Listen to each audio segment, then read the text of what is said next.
কি আর বলবো, মানে গরিব মানুষের আসলে কোথাও ভাত নেই, বুঝছেন? গরিব মানুষের কোথাও ভাত নেই। তো আমি আসছিলাম চাকরির জন্য এইখানে, ঢাকায় আসছি, আমি একটা চাকরি করব, কিন্তু কতদিন যাবৎ ঘুরতেছি, কোনো চাকরি পাইতেছি না। মানে পুরুষ মানুষের কোনো দাম নাই, পড়ালেখার কোনো দাম নেই। আমি ইন্টার পাস করছি, বাদ দিলাম, সর্বনিম্ন একটা ইন্টার পাস ছেলে তো চাকরি হওয়ার দরকার। মানে যেখানে যেমন মামা খালু লাগবে, মানে চাকরির বাজার এত কঠিন। এক বাসায় আসছি, ঢাকা শহরে খাবার কষ্ট নাই, আমার আত্মীয় স্বজন বা যে কোনো জায়গায় খাইতে হবে একটা পুরুষ, কিন্তু থাকার জায়গাটা পাওয়া খুব কঠিন।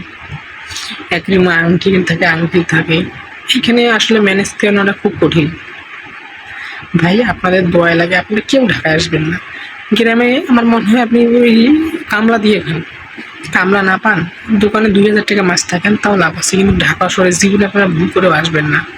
এই দেখেন ঢাকা শহরের বাড়ি, আসলে এই দেখেন আপনাদের দেখাই, একটা রুমে মানুষ আমরা 3 জন থাকি, আঙ্কেল আন্টি, ব্যাচেলার হলে থাকা যায়। এখানে আঙ্কেল আন্টি প্লাস আমি, এটা একটা লজ্জাশরমের বিষয় আছে, নিজেকে ইজি লাগে না, বুঝে নেই কেমন না, তারা কষ্ট করে চাকরি করে আসে, আসার পর ঘুমাইতে পারে না, আমার জন্য একটা সমস্যা হয়, আমি বুঝি, বুঝে না, এখানে কি আর করবো।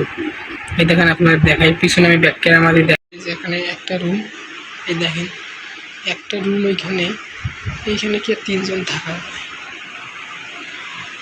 দেখছেন, এখানে কি আর 3 জন থাকা যায়?